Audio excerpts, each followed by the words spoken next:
Bonsoir à toutes et à tous. Ce fut une journée et une belle journée pour les coureurs du 39e marathon de Paris. Il a été remporté par le Kényan Mark Korir, le bien nommé, en 2 heures 5 minutes et 48 secondes sur la distance de 42 km 195. Le départ a eu lieu ce matin à 8h45 depuis les Champs-Élysées pour rejoindre l'avenue Foch après avoir traversé les plus beaux sites de la capitale. Parmi les 54 000 coureurs soutenus par de nombreux spectateurs, certains marathoniens défendaient les couleurs de leur entreprise.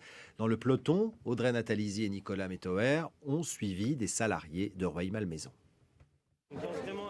Ils travaillent dans la même entreprise, mais ne se connaissaient pas. C'est le marathon de Paris qui leur a permis de se rencontrer. Tout l'hiver, avec une vingtaine de leurs collègues, ils se sont préparés pour cette épreuve. Des entraînements sur leur pause déjeuner en groupe, voilà de quoi rester motivés. Ah, bien sûr, parce que quand il pleut, c'est pas évident de sortir dehors, mais quand tu sais que tes collègues t'attendent, ça met de la pression et ça ajoute de la motivation aussi. Prêt pour ce matin ? Marcel Barelli travaille lui aussi pour cette entreprise. Sur son temps libre, il est coach sportif. Il a donc mis au point pour ses collègues un programme très rigoureux.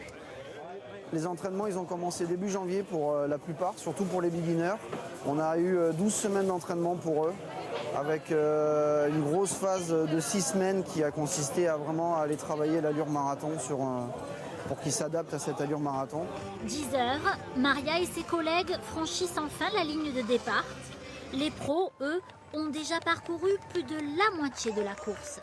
Et lorsque Mark Korir lève les bras en signe de victoire, les coureuses ne sont pas au bout de leur peine. Encore 15 km à parcourir. Après 4h30 de course, c'est enfin la délivrance. J'ai surpassé mes attentes. Je ne pensais pas que je vais faire au moins de 4h30. Je suis vraiment impressionnée par soi-même.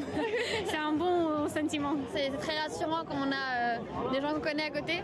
Et après, on avait tous les deux des amis de toute façon qui nous ont rejoints pour les 10 derniers kilomètres. Donc finalement, on a été très, très peu seuls pendant cette course, ce qui était très bien.